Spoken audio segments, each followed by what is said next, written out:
Hello, my name is Michaela Bowman, and I am a sophomore here at Indiana State University.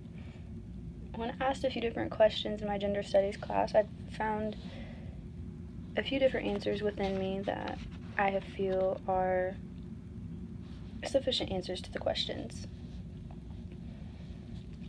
So for question 1, when looking at intersectionality in my own life and how these have experienced me and influenced in my world, coming to school was very much a culture shock.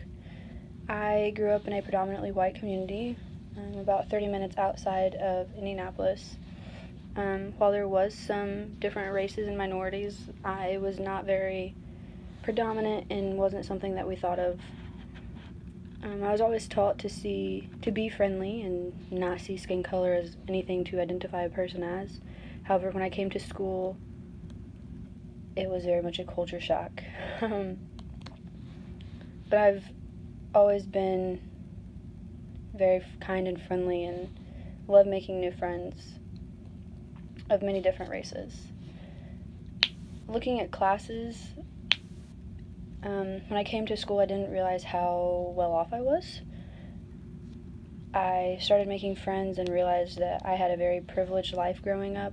Not everyone was able to do all the things that I was able to do.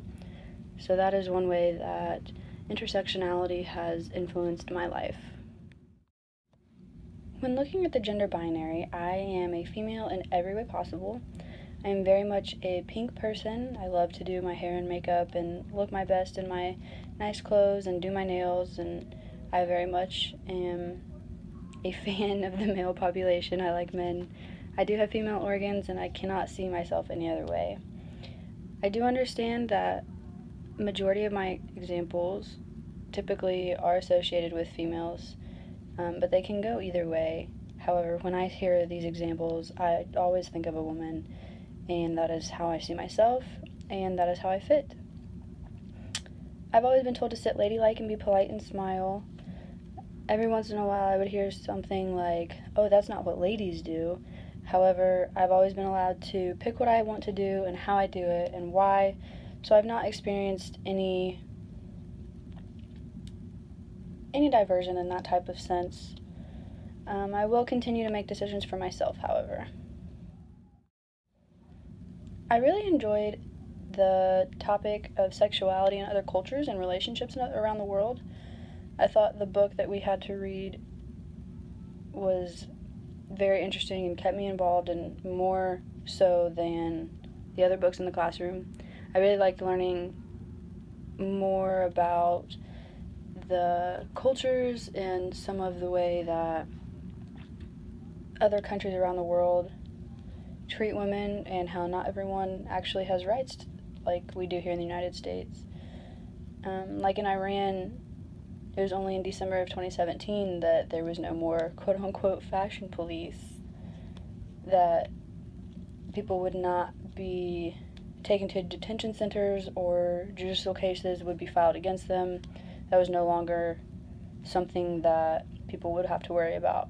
So that was very neat to me to be able to learn about something like that in an environment that is safe and fits with the curriculum. After looking at the ethics and social responsibility objectives for this course, I have determined that I will continue to work on being a better student.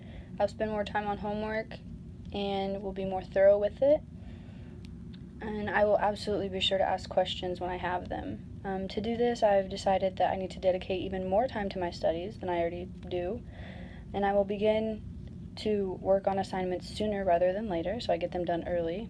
So if I do have problems or questions, I'm able to get them answered in a timely fashion instead of being worried about not completing an assignment to my fullest extent.